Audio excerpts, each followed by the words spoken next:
Hi, my name is Tony Bebbington. I'm right now Director of the Graduate School of Geography at Clark University, which is in the USA. I'm British originally, and previously was based at the University of Manchester, and have a long-standing collaboration with a research centre in Peru called the Peruvian Centre for Social Studies, based in Lima.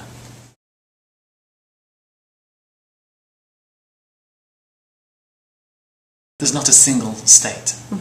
It is helpful to distinguish between the executive office, the president's office that is, and everything around that, including the vice presidency, Congress, the elected part of government, the bureaucracy, the judiciary, and then various parts of the state that are in some sense part of the bureaucracy but have a degree of autonomy from the executive office, and we'll get back to that part of the state in some of the other questions.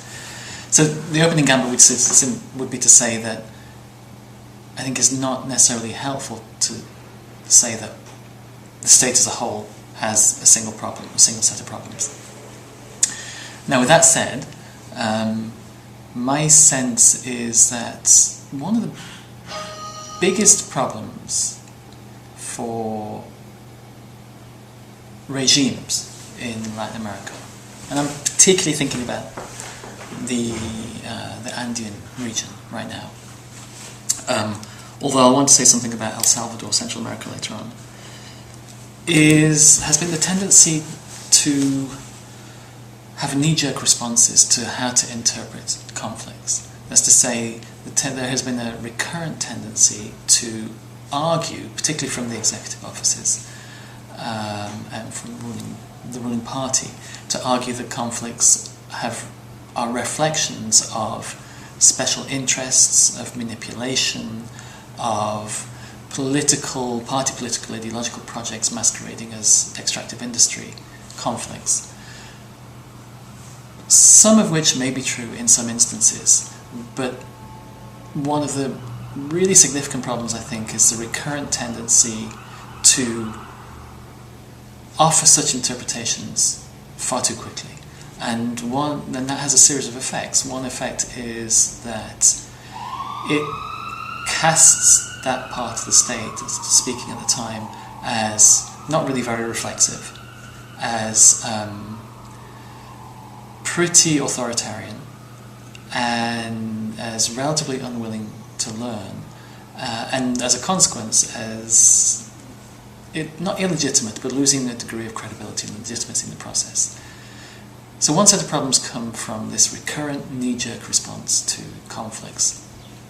It's as if certain parts of the state, only certain parts, but certain parts have great difficulty learning.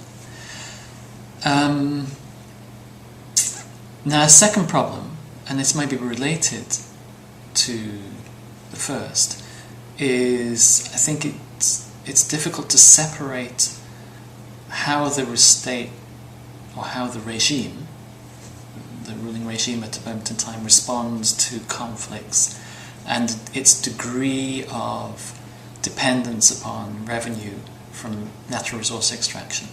Either dependence at a point in time or the degree to which its political project is, and with all the policy instruments that go with that, is predicated on a certain revenue stream coming from minerals, oil, gas, and so forth. So a second area that I think is a real problem is the extent to which political responses, discursive responses to conflicts are structured by the extent to which the regime of the moment depends financially on the revenue generated. So there's a relationship between resource curse sorts of ideas and the ways in which conflict is governed. So where the argument will be, give or take a few degrees of freedom, the more dependent you are on revenue, the more likely your response is to be authoritarian and knee-jerk and dismissive, rather than trying to understand conflicts from within the dynamic of the conflict itself.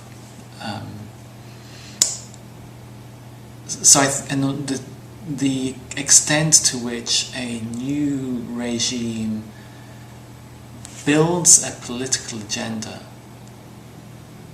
and tries to build its legitimacy with the population on the basis of that agenda, and that agenda requires income from extraction to finance it, only further ties the hands of the government in how flexible it can be in handling conflicts.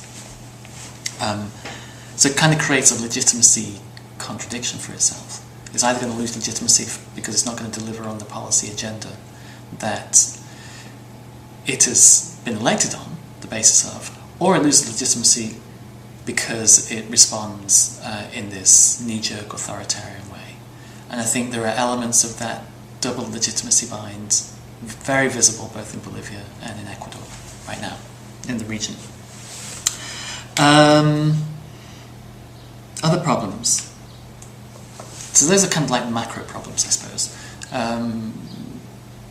Another couple of problems worth maybe to mention, and then we can move on to the second question, is the challenge of learning. So it's not, I've already said that it's as if certain parts of the regimes just don't learn, can't learn. But I think it's also true to say that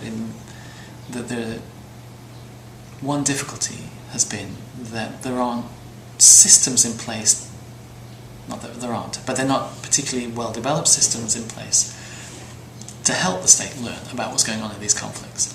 So on the one hand there might be an unwillingness to learn because of these fiscal pressures, and maybe because of political tactics and political culture, but on the other hand there is a blockage to learning because there's not a system to generate the information and to process it and to reflect upon it in ways that would help different parts of the state learn. Now there are exceptions there, and I'll come back to that I think there are certain parts of some states that have developed those systems and you can see them learning as a consequence. But at the level of the executive and at the level of Congress by and large and at the level of much of the bureaucracy, those learning systems are just not in place. They're not well developed. There's not systematic information collection and data analysis to help the state become more informed and ultimately more mature about how it responds to these conflicts. Perhaps related to that, as a fourth problem, is the idea that I don't really buy these arguments that talk in terms of categorical state presence and state absence. I think the state, when you understand it, also as a whole set of rules and regulations and laws, is present everywhere. But the bureaucracy and the human face of the state, the people that make this thing called the state function in practice, their presence really is very patchy. And so there are important swathes of some countries where there isn't a human presence of the state. It's present in laws and regulations, but not in people. And that only further complicates these learning systems. On the one hand, it means, to the extent that having people in places is a sort of early warning system, you begin to get a sense that something's coming down the pike. If you're not there, then your ability to pick up on those early signals is compromised. And then secondly, if you're not there, you don't have the tentacles out there that do the learning as processes unfold. So I could go on a whole bunch of problems, but just four that seem to me particularly important thinking about this question are this systematic knee-jerk response which reflects an unreflexive, which is indicative of an unreflexive state, and that only undermines the legitimacy of that state. Second, the degree to which the regime's agenda is fiscally dependent upon the extractive sector, and that's a real constraint in how they have handled conflicts. And then third, this lack of learning systems, and fourth, this very patchy human presence of the state across the country that again compromises learning. I can think of let's think of three general domains of lessons. I think learned more in some cases than in other cases. I think one lesson has been the importance of having the importance of having learning systems which collect information, systematize information, reflect on that information to try and make sense of what's going on. There are different ways in which those systems have taken form. So I think in some countries you can see elements, Peru in particular, elements of such a system that's been built inside the Human Rights Ombudsman's office, or even in El Salvador inside the Procurator's office. And I think a clear recognition there from those, particularly in the Peruvian case, who've gone through this process of building a information system for monitoring conflicts. One of the lessons is that that's actually been very, very helpful. Not just for them, but for the society as a whole. It's been well worth the investment.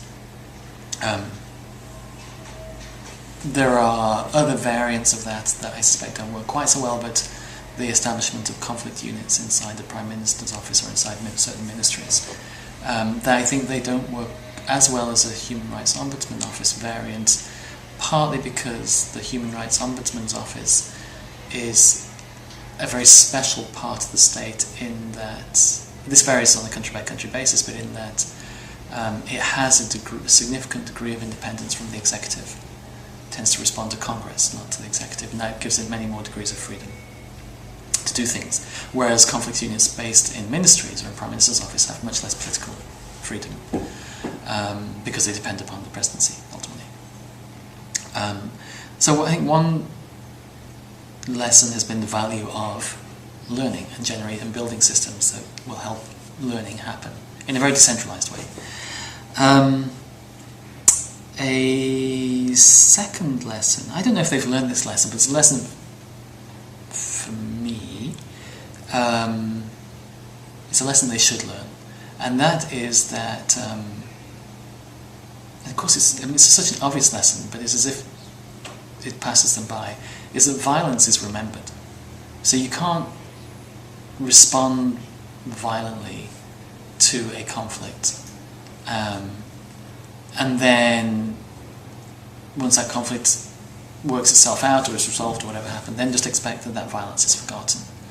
It's there forever as a point of historical reference in any future conflicts. It's there as a point of reference that undermines, again, the legitimacy of the state when people remember the state having used forces of violence to try and repress conflicts. So I think in some parts, certainly again, in some parts of the state that lesson's been learned, in other parts it seems to be less learned, or if it's been learned they still do it. It's certainly a lesson for me. And we know this from the region, so in the same way that the violence of civil war in the region is remembered, even though we're talking about 20, 30, 40 years ago in some cases, that violence is remembered. And so every time that you respond violently, you're again reducing your degrees of freedom in any future intervention into conflicts, because you've lost some legitimacy. And this the notion of the state as having some degree of neutrality of arbitration in these processes is very much compromised. A third lesson, and again I think this is patchy, and it's in some regimes more than others, and in any one regime it's in parts of the state more than others, is the importance of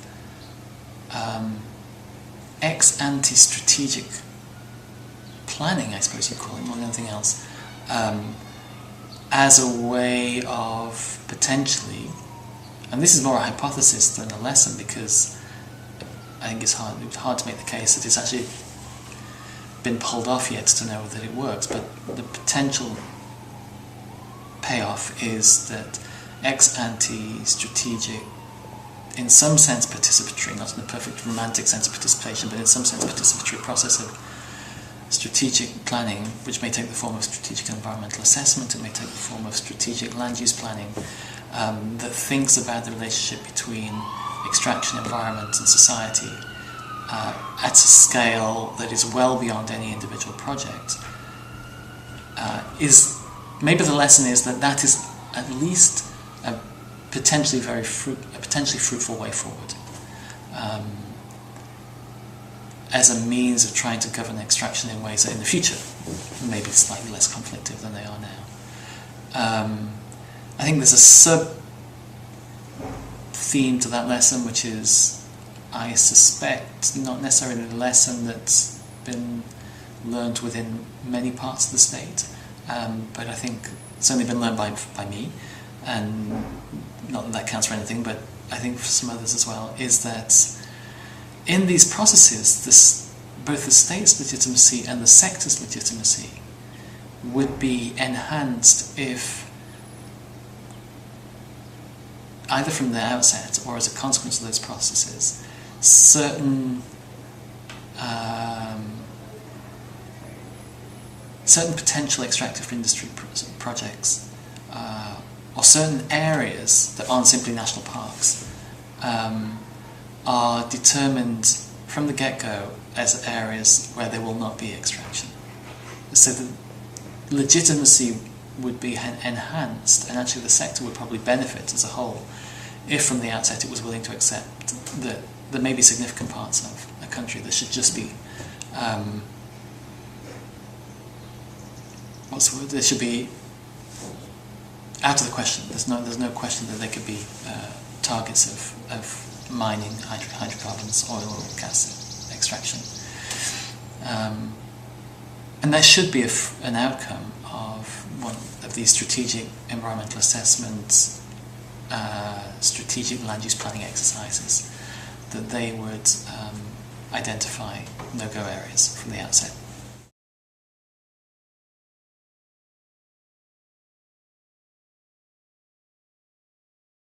One factor that strikes me as very important is the existence of an infrastructure and a network that is consistently analysing what's going on and generating information about what's going on beyond the realms of the state. It seems to me that in a number of the countries in which we work, the state might not like the work of or the state, parts of the state, regimes in power at a particular time might not like parts of the work that different non-governmental organisations or different research groups are doing on these topics. But in the end, that work plays a really important role in generating information, in producing publications that then move into the public domain and help make these issues a topic of rather more informed public debate.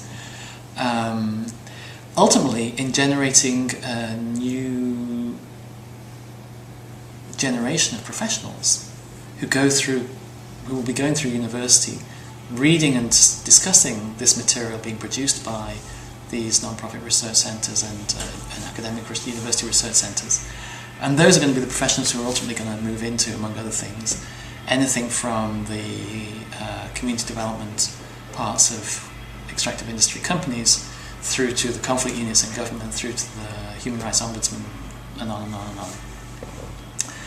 So one process infrastructure factor is that it's the existence of learning capacities beyond the state, and that's why support to those capacities is so very important, and that's an important point to make, because I know that some funding agencies, when things get a bit hot, begin to get nervous about continuing their support to these sorts of organisations, but that would be exactly the wrong response, because those organisations play such an important role in fostering more informed debate about what's going on. And the state, or the regime in power, in many cases has neither the capacity and certainly not necessarily the political will to foster that sort of debate. Closely related to that is the role of the press. And the press plays all roles in these conflicts, from roles that cast protesters or NGOs as terrorists, through to roles that make a really important contribution to fostering debate and discussion.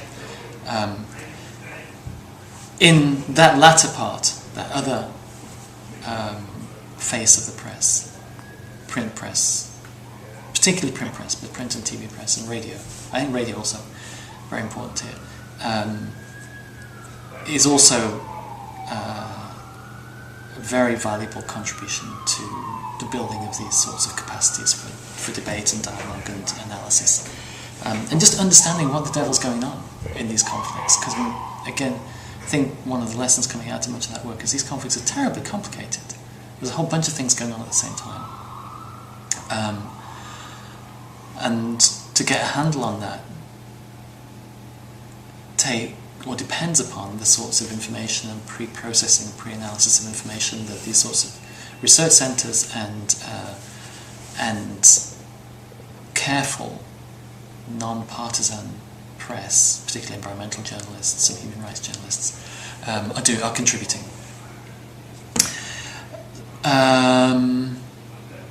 So I've said non-profits, coupled with academic research, press, and I think this observation is very much premised on my experience in Peru, or not my experience, but things I think we see in Peru and also in El Salvador to some extent. Two other factors. One, the importance of something I've mentioned before, these human rights ombudsman's offices. In Spanish, the Defensores del Pueblo, or in El Salvador it's called the Procurador. Because they have this, because they're part of the state, but also independent of the executive, and because they tend to be occupied by really committed people, who are committed not so much to a special cause, but they are committed in some sense to rule of law. They're lawyers or associated professionals and social scientists who've gone through an education, one of the effects of which is to leave them with a sense that the rule of law really matters. That the stronger those bodies or those organs of the state, and the more guaranteed their independence from the executive, then the greater the likelihood there's going to be ways of generating independent information on what's going on mediating some of these conflicts, or at least on brokering some of these conflicts, and potentially transforming them into something new, because those offices, particularly the case in Peru, have played an important role in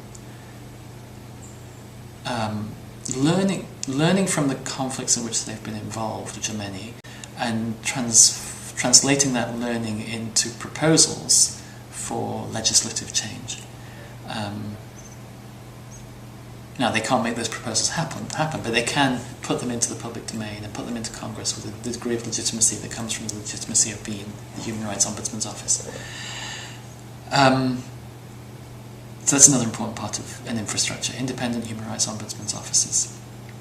And the fifth process, and I'll stop, is, it's not that old adage that everything depends upon people, but it does matter who's inside, not just which party, but what set of professionals, with or without party affiliations, are inside different parts of the state, including government,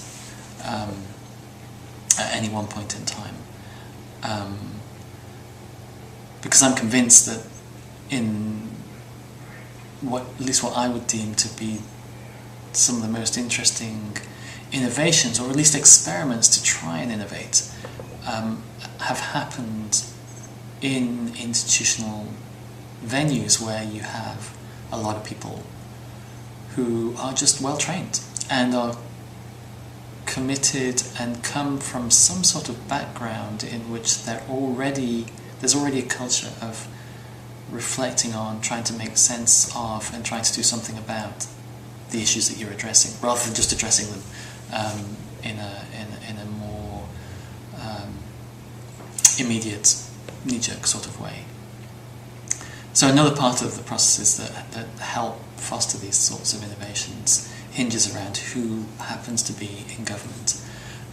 So that takes us back to much more general questions about the quality of civil service.